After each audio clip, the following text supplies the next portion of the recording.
Hello and welcome to Brimwood Farm.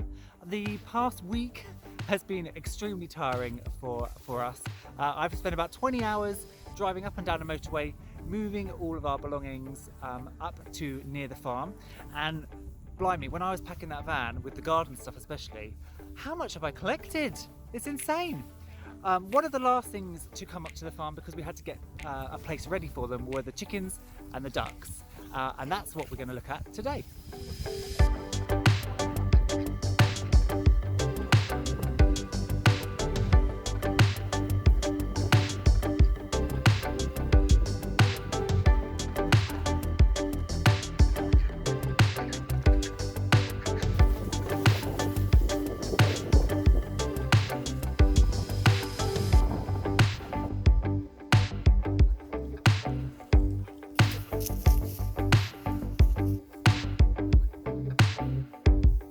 So if you've been following any of my social media, you'll know that trying to get a shed at the moment, you just can't get one for love nor money.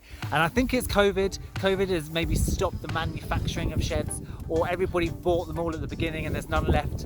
And my main aim was to get a massive shed to put all of the birds in, and then eventually I want to obviously build these chicken tractors, get everything out on pasture. But just to move them here, I was going to get like a 10x8 shed, put them all in there, and then I could use that again in the future for the first couple of years, lambing or storage, etc. I basically could not get anything. So I've had to cobble together a rather, I won't even call it rustic, it's more ramshackle coop. But the main thing is it keeps them dry and it keeps them safe from the fox. That's all you can ask, and the chickens don't care what it looks like. So this is my ramshackle shed. It's literally ridiculous. So it's built from, I'm going to come over the fencing. It's not on. We'll talk about electric fencing in a minute. So it's built from the old aviary panels that the pheasant used to be in, some free pond liner that was donated, some corrugated tin that happened just to be lying around on the farm, this base that I found in the old cattle shed, and I think that's about everything that I used to build it.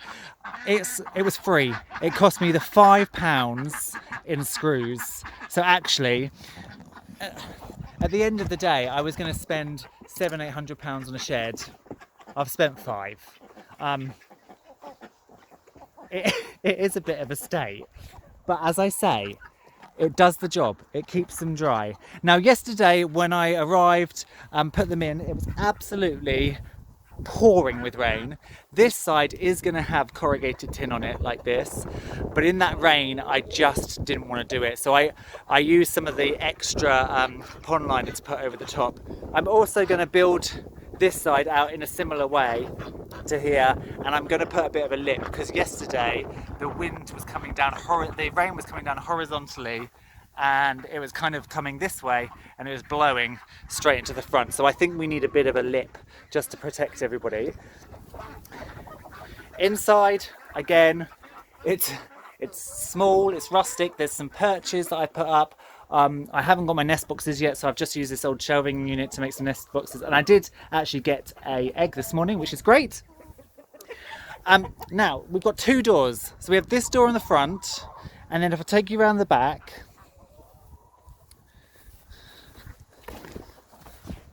there is another door here, and the reason for that is so that I can rotate the fencing. So I've got this electric chicken netting, and it's 50 meters, but the ducks they've only been here for one day, and you can already see how they've dressed it down.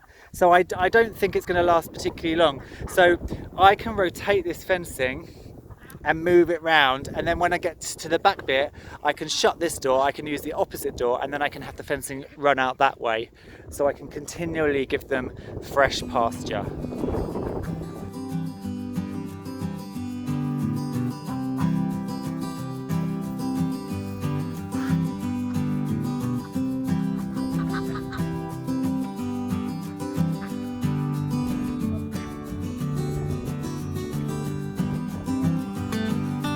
So let's talk electric fencing.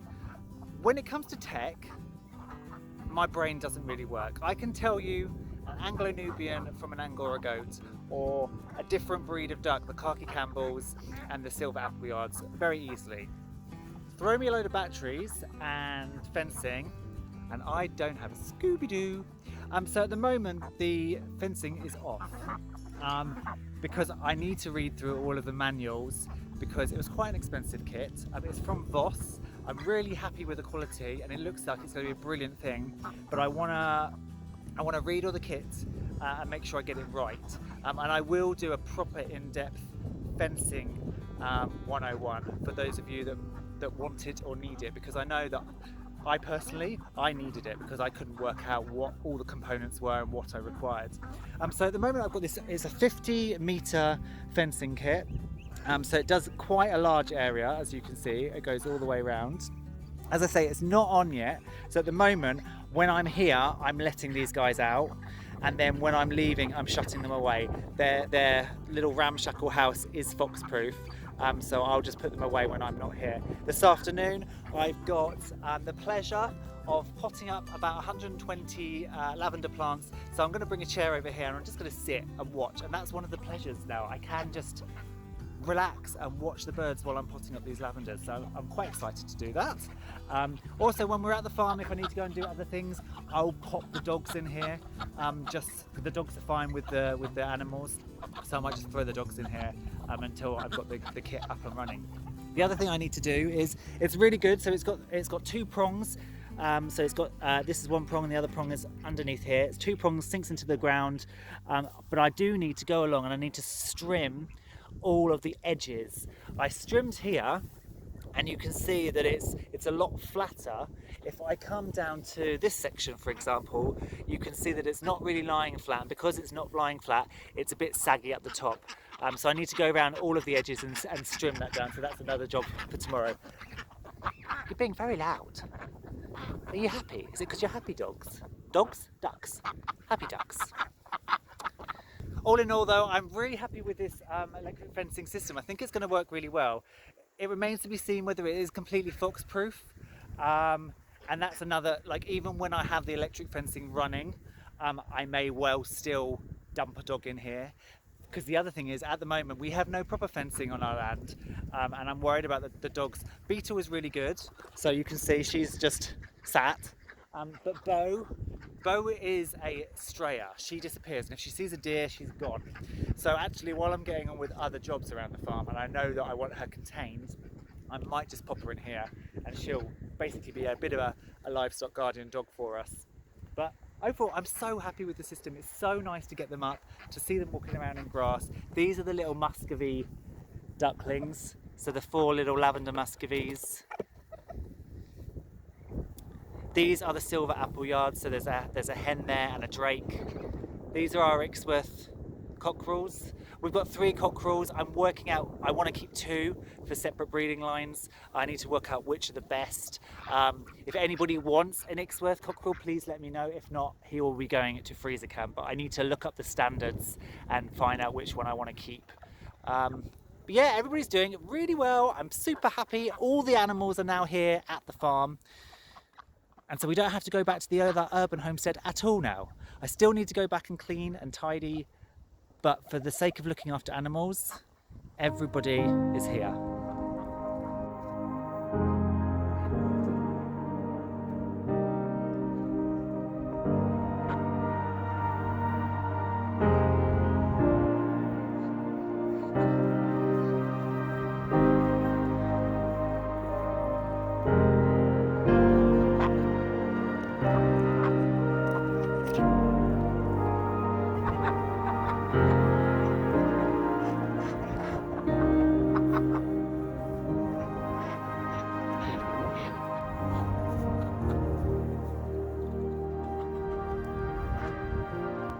I'm going to hang out here for a bit and enjoy watching the birds, and also see how this electric fencing system works. Even though it's not on, I just want to see how the wind kind of might move it, if it sags in certain places, if any of the birds try and fly over. And so I think it's quite important to just to kind of, especially with a new setup, take the time to be around it and be confident that it's going to work.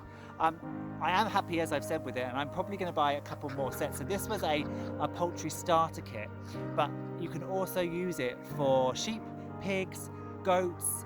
So I'm going to get one more pack that I can use for my mob grazing with the sheep, and I'm going to get another pack for the market garden, because it also says that you can actually use this netting to keep rabbits in. And I'm assuming if you can keep rabbits in, then you can keep rabbits out. So I want to put that around the market garden so that I can obviously protect my crops. Now, I'm not going to be putting a lot into that market garden over the coming weeks because we're almost into autumn. I am going to do some autumn crops and some overwintering stuff, but I think actually that's a bonus to test out the fencing and see if it works, rather than put in all my spring transplants, be away for a day, and then come back and find out they are completely emaciated and have been eaten by everything going. So I'm going to test it out for sure. I am going to hang here for a little bit. I'm going to pot up those lovely 120 lavender plants, and I'm just going to watch the chickens and the ducks and the world go by and relax. Thank you so much for tuning in and watching the video and this crazy journey that we're going on. I literally cannot believe we're here. It seems like yesterday that I was saying, oh, it's going to be 2, 3, 4 years, and now we're here. So thank you for joining us. If you liked the video, as always, please hit that thumbs up button and consider subscribing to see what is to come. If you're on Facebook, go over and join us at Brimwood Farm's community group. But for now, I'm going to say bye-bye.